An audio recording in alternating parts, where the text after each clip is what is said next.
जय students, welcome to my channel zero Pathshala. I hope कि आप सभी बहुत अच्छे होंगे।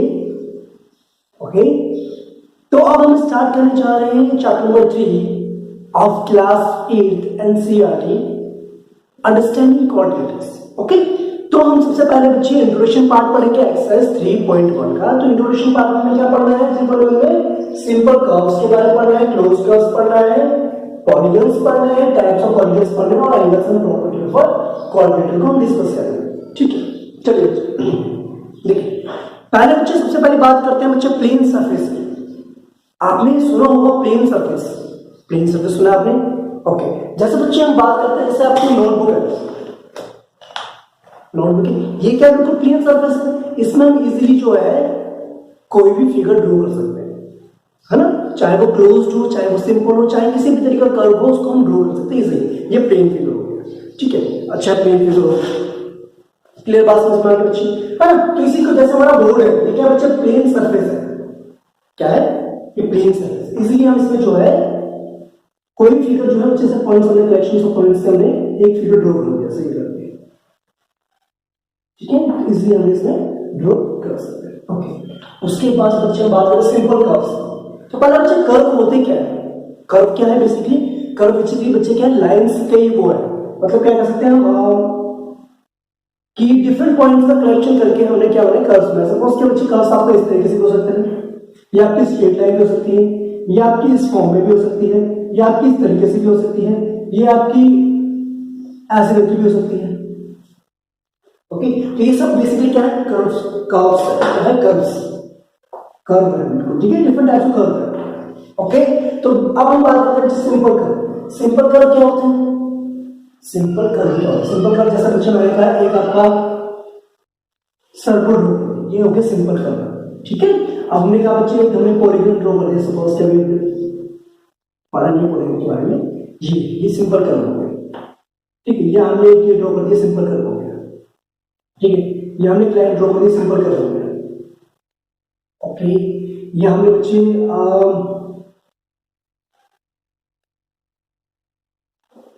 ऐसे ड्रॉ कर दी, सिंपल कर्व हो गया। ओके, अभी सिंपल कर्व्स हो गए आपके। और जब हम बात करते हैं बच्चे जो सिंपल कर्व्स नहीं है, जैसे हमने ये बात करी बच्चे, क्या ये सिंपल कर्व है? नहीं है। सिंपल कर्व क्यों नहीं? क्योंकि ये बच्चे इंटरसेक्ट कर रहा है ना, जहां पर ऐसे कंडीशन के साथ बात करते बच्चे इसकी, ये स्टार की, क्या ये सिंपल कर्व है? नहीं है सिंपल कर्व। क्यों नहीं? क्योंकि इसकी जो लाइन सेगमेंट्स है एक दूसरे को क्या कर रही है, इंटरसेक्ट कर रही है। ठीक है, और जैसे हम बात करते हैं बच्चे आपका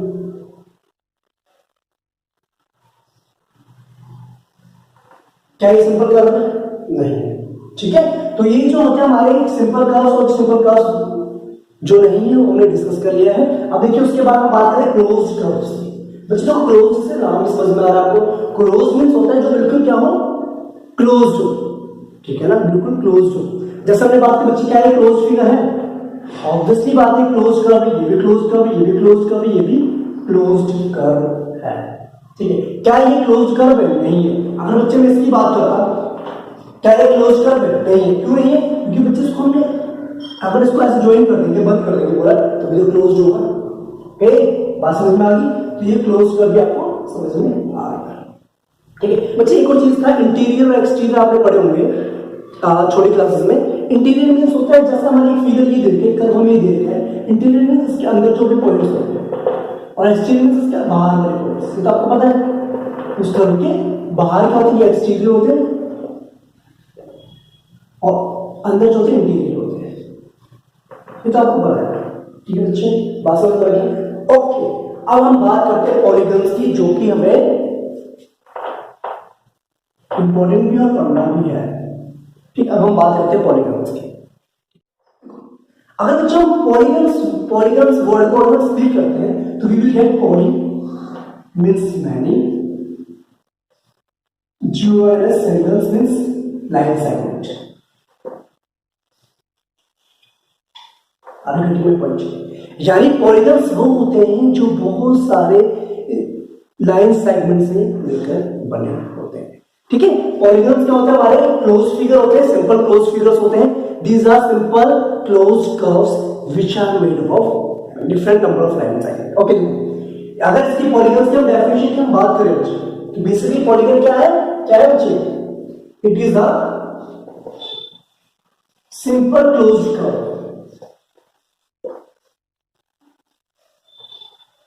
simple closed curve made up of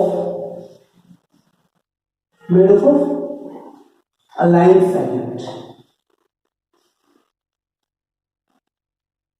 Line segments. Are you getting my point? है ना? ये क्या बेसिकली बच्चे पॉलीगन्स होते क्या है? पॉलीगन्स होते हैं आपके सिंपल क्लोज्ड कर्व होते हैं, हमने बताया ना। तो क्लोज्ड कर्व्स क्या होते हैं? सिंपल क्लोज्ड कर्व्स होते हैं, लेकिन जो किससे बने होते हैं? लाइन सेगमेंट से बने होते हैं। और लाइन सेगमेंट आपने पढ़ा होगा, line segment is basically part of a line. जैसे हमने एक लाइन ड्रॉ करी है, जैसे ए बी, ठीक है, हो गया हमारा लाइन सेगमेंट। तो लाइन सेगमेंट को डिनोट कैसे करते हैं? ए बी के ऊपर लाइन, है ना?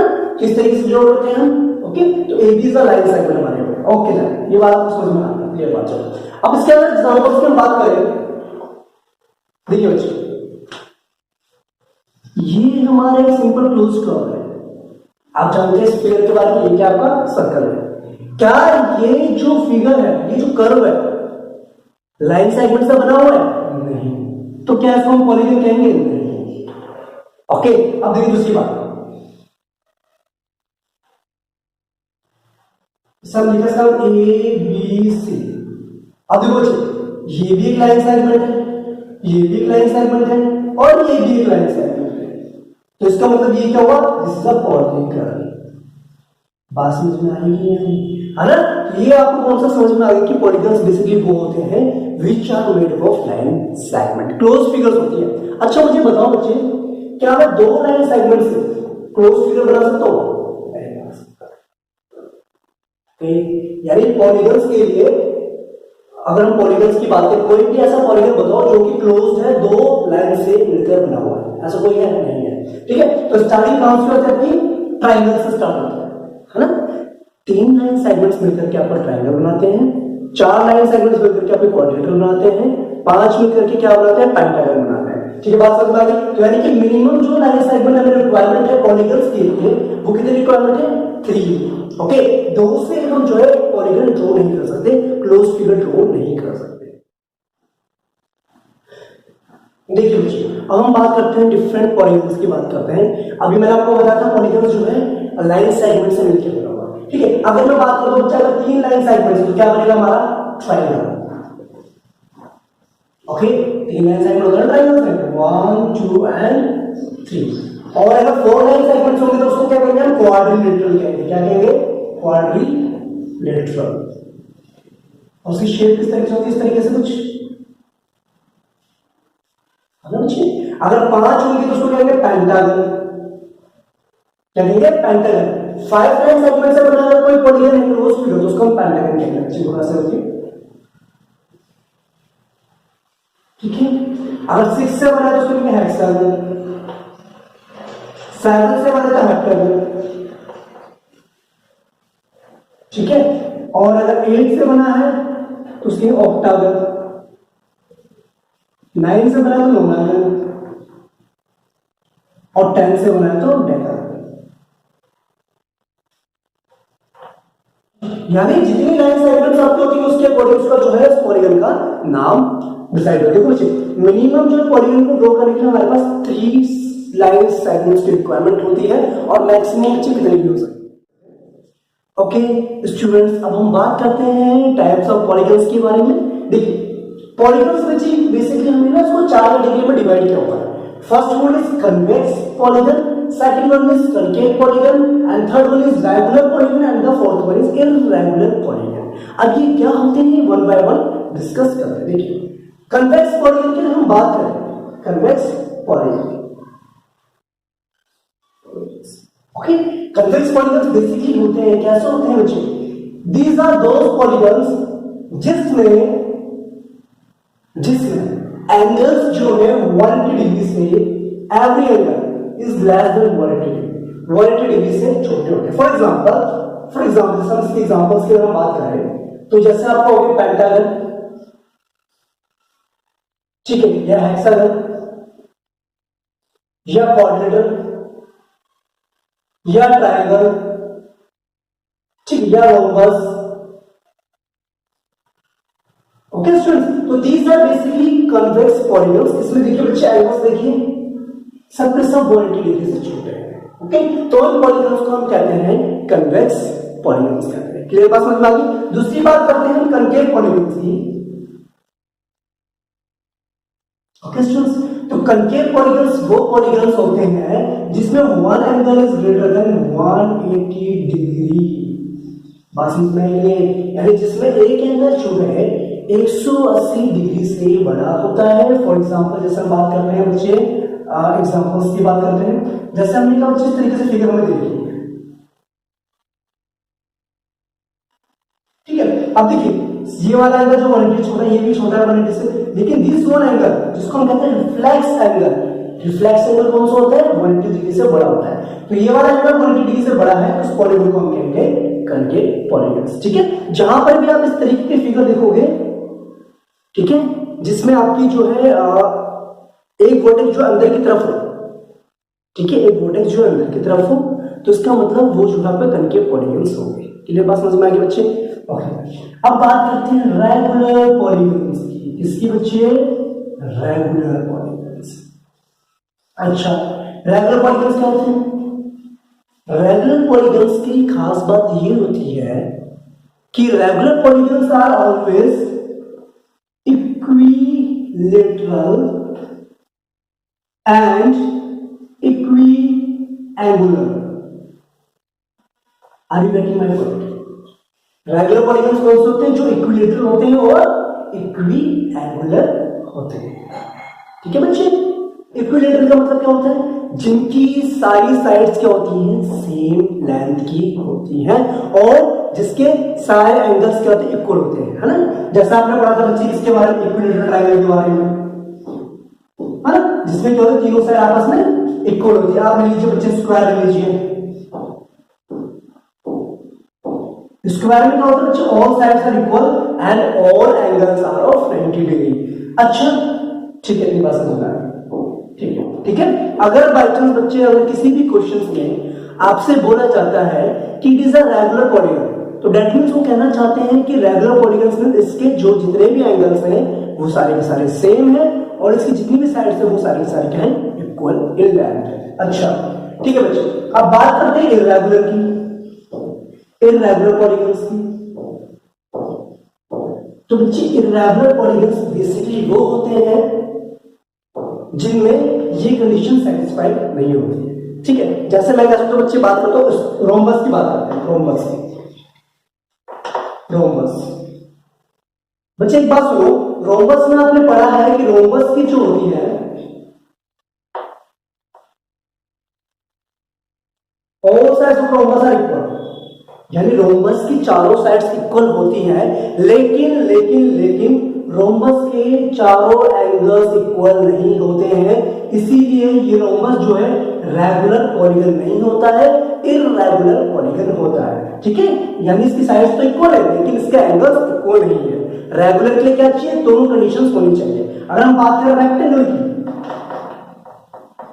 तो रेक्टेंगल आपको पता है क्या होता है? जिसकी अपोजिट साइड्स इक्वल होती हैं और चार एंगल्स उसके 90 डिग्री है ही, लेकिन इसकी जो है चारों साइड सेम नहीं है, इसीलिए आपका इर्रेगुलर पॉलीगन की कैटेगरी में आता है। तो आई होप कि आपको ये पार्ट इजीली समझ में आ गया होगा। ठीक है, ओके, नॉट लीजिए स्टूडेंट्स को। ओके स्टूडेंट्स, अगर अभी हम बात करते हैं बच्चे angle sum property of quadrant.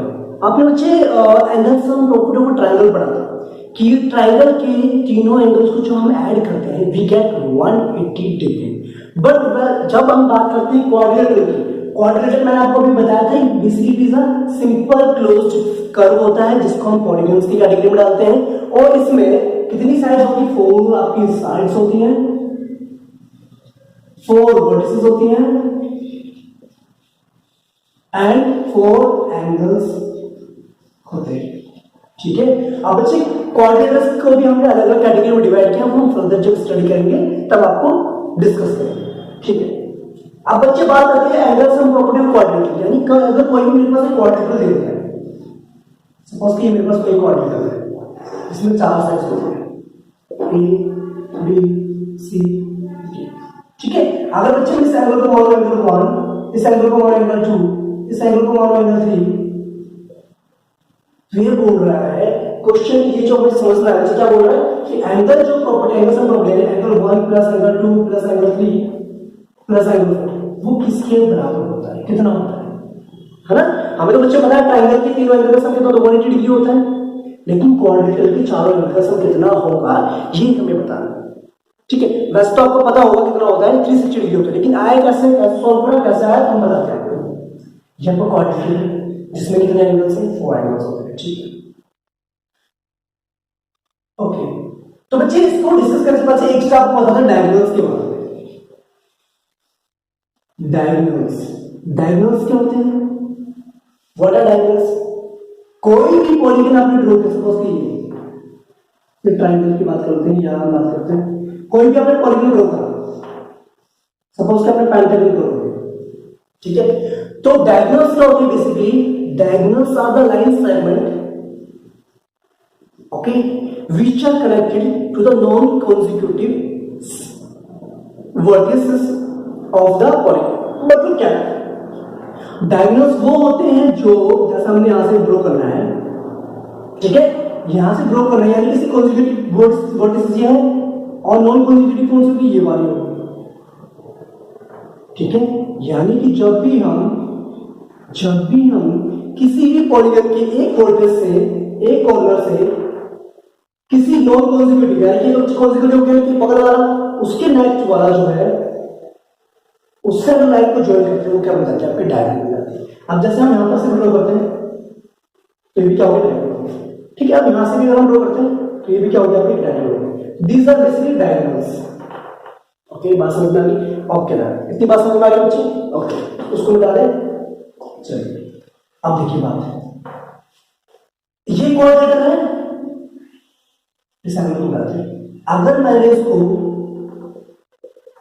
यहां से कट कर दिया, यहां से कट करने के बाद क्या होगा बच्चे, क्या होगा, ये हमने डायगोनल ड्रॉ कर, ठीक है, डीवी इज डीवी एक लाइन सेगमेंट, ये क्या है, डायगोनल है इस क्वाड्रेटर के लिए।